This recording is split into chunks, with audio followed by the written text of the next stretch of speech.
Olá pessoal, vamos falar agora sobre a última parte da nossa apostila que diz respeito à correção de um texto. Muitas vezes nós nos esquecemos que corrigir o texto é tão importante quanto escrevê-lo. É preciso ler e reler para ter certeza que ele está coerente, que ele está coeso, que de fato aquilo que você escreveu, você realmente gostaria de ter dito. Junto com o planejamento, a correção é a última etapa desse trabalho. Bom, nós falamos muito sobre a questão de não utilizar o gerúndio, a locução verbal, neologismo. O que são os neologismos? São palavras novas, recém-inventadas da língua portuguesa, estrangeirismos, são palavras de outras línguas. É muito importante nós fazermos essas observações na hora da escrita. Mas eu queria destacar que é muito importante, na hora da leitura, observar palavras parecidas.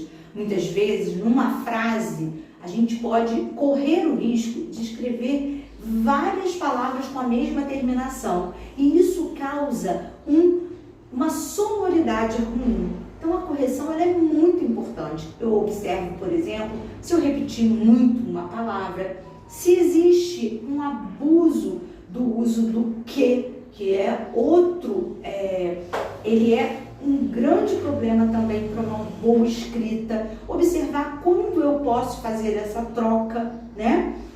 E eu queria também dizer que nós devemos aqui, pela apostila, lembrar sobre usar a ordem direta. O que é a ordem direta? A ordem direta é quando eu coloco o sujeito e o predicado. Sujeito primeiro e o predicado depois. Vocês se lembram dessa aula lá do fundamental, lá do ensino médio? O sujeito é a pessoa ou a coisa de quem eu declaro algo. E o predicado, aquilo que eu falo, aquilo que eu declarei, ou da pessoa, ou do objeto, né? Ou até mesmo da ação. Observar que essa ordem direta ajuda e muito a organizar o pensamento do leitor. Eu destaco aqui, na hora da escrita, é muito importante você observar se realmente em todas as orações, né, existe um sujeito de quem eu declaro algo e um predicado. Algumas vezes o texto fica sem entendimento justamente por isso. Um outro ponto é a revisão. Nessa revisão, é muito legal que a gente comece a fazer a observação da coerência.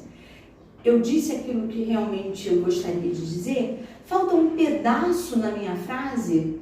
De quem eu disse isso? Para quem eu estou dizendo isso? Muitas vezes a gente fala assim, eu gostaria de saber.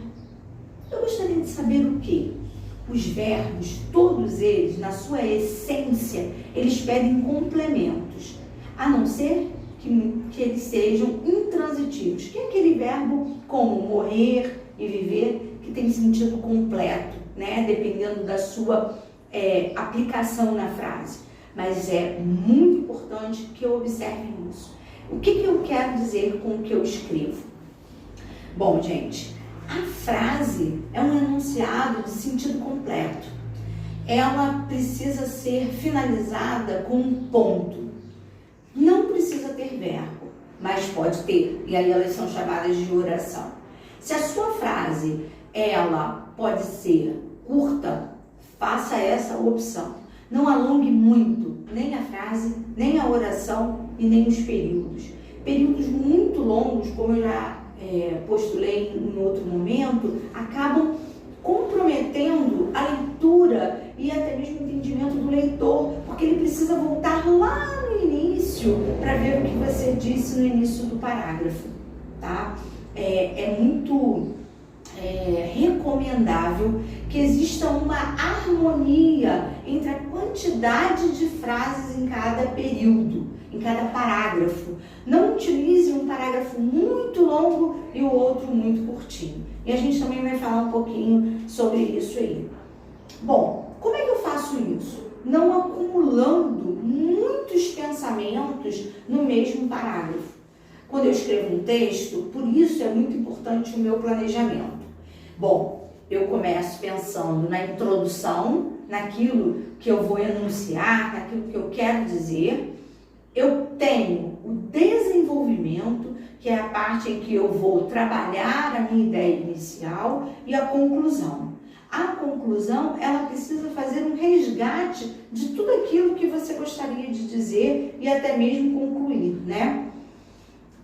Normalmente são utilizados 2 parágrafos num texto para o desenvolvimento. Então, um texto como um relatório, ele acaba se tornando bastante extenso, porque você precisa enunciar uma série de fatos, relatar ali. Mas é muito importante que você pense que o primeiro e o último parágrafos serão utilizados para introduzir o assunto e finalizar o assunto. Depois nós vamos trabalhar mais à frente, lá no 3º módulo, essas questões.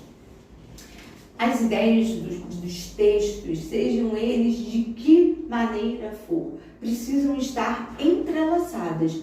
Um parágrafo precisa fazer conexão com o outro. Então, a revisão vai te falar e te mostrar isso. Não é possível a gente começar falando sobre água e terminar falando sobre vento. A gente precisa entender que o planejamento nos ajuda nesse sentido, tá? Com relação ao parágrafo, eu destaco que todo parágrafo ele tem 3 etapas, tá? O primeiro e mais importante, o tópico frasal. O segundo, o desenvolvimento. E por último, a conclusão. Mas no mesmo parágrafo, Cíntia? Sim, no mesmo parágrafo.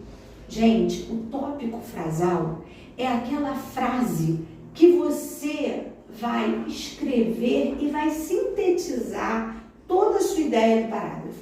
Todas as outras informações serão o que nós chamamos de complementares, tá? O tópico frasal é a frase mais importante do parágrafo. É muito bacana quando a gente faz um exercício que a gente vai propor, que é de grifar o tópico frasal. A gente vai fazer esse exercício e eu tenho certeza que ele vai ajudar você, a partir de agora, a pensar em qual é a frase, né, o tópico mais importante do seu texto, tá bom? Nós também gostaríamos de destacar a questão da conclusão do parágrafo. Todas essas informações estão na sua apostila e lembrando que a conclusão do parágrafo vai ajudando você a pensar na conclusão do texto. É um exercício fácil, que em pouco tempo você vai conseguir, exercitando, fazer de maneira melhor. Bom, essa é a nossa aula 2. Espero que tenha contribuído para você. Mantenha sempre suas perguntas lá no fórum também de apresentação ou fórum de dúvidas. Um abraço e até a próxima.